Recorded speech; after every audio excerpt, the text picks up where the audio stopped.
ఏరా ఏందబ్బా తొరి నానిగా press meet పెట్టి పవన్ కళ్యాణ్ కడిగి పారాయి. కళ్యాణ్ నోరెత్తకుండా చెయ్యి. ఇంకొకసారి మన గురించి మాట్లాడాలంటే పవన్ కళ్యాణ్ కి అరచేతులు చెమటలు పట్టాలా అని నీకు అన్ని రకాలుగా చెప్పి పంపితే నువ్వు చేసిందేందబ్బా? పవన్ కళ్యాణ్ కి సవాలు చూస్తావా?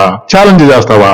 అసలు గతంలో పవన్ కళ్యాణ్ అడిగిన ఋషికొండ బోడిగుండు గురించి కానీ, వాలంటీర్ల వ్యవస్థ గురించి కానీ, అమ్మాయిల మిస్సింగ్ల గురించి కానీ, కౌలు రైతుల గురించి కానీ, గోతులు గుంటలు పడ్డ రోడ్ల గురించి కానీ, మనం అమ్మే డూప్లికేట్ మద్యం గురించి కానీ, మనం నీరుగార్చిన పోలీసు వ్యవస్థల గురించి కానీ, అన్యాయంగా అరెస్ట్ చేసిన చంద్రబాబు గురించి కానీ, సంక్షేమం పేరుతో బటన్ నొక్కుడు కార్యక్రమంలో మనం నొక్కేస్తున్న డబ్బు గురించి పవన్ కళ్యాణ్ అడిగినప్పుడు ఎప్పుడైనా మనం ఇలా నీ దగ్గర ప్రూఫ్ ఉన్నాయా, ఉంటే చూపించు, ఛాలెంజ్ అని ఏ రోజు అడగలేదబ్బా.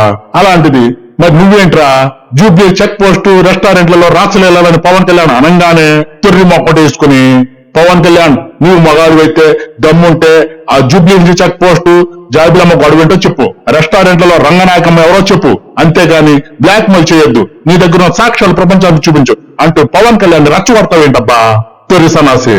పవన్ కళ్యాణ్ ముందు నుంచి చెప్తూనే ఉన్నాడు మాకు తెక్కుంది దానికి లెక్క ఉంది అని.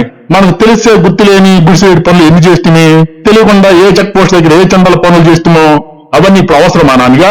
మాస్క్ బాగా పట్టుకుంటుంది అని ఆ గజ్జల రెడ్డి గారు రాసిస్తే పెళ్ళాం పెళ్లిళ్ళని ప్రతి సభలో వాగేశాను. దాన్ని మాస్క్ పట్టుకున్నారో లేదో తెలియదు కానీ ఈ పవన్ కళ్యాణ్ మాత్రం గట్టిగా గుర్తు పెట్టుకున్నాడబ్బా. నిండు 10 లక్షల మంది ఉన్న సభలో నన్ను పాల గ్లాస్తో రమ్మన్నాడు. నా ఇజ్జత్ మొత్తం పోయింది. మీరందరూ కలిసి నన్ను నా సంకనాకిచ్చేశారు. తొరినా ఇంకా చాలు అదండి, జాగ్రత్తగా ఉండాలి. మరి నెక్స్ట్ రౌండ్ ఆంబోతు జల్లికట్టు గాడికంట. దయచేసి ఛానల్ ని కొద్దిగా సబ్స్క్రైబ్ చేయండి అబ్బా ప్లీజ్.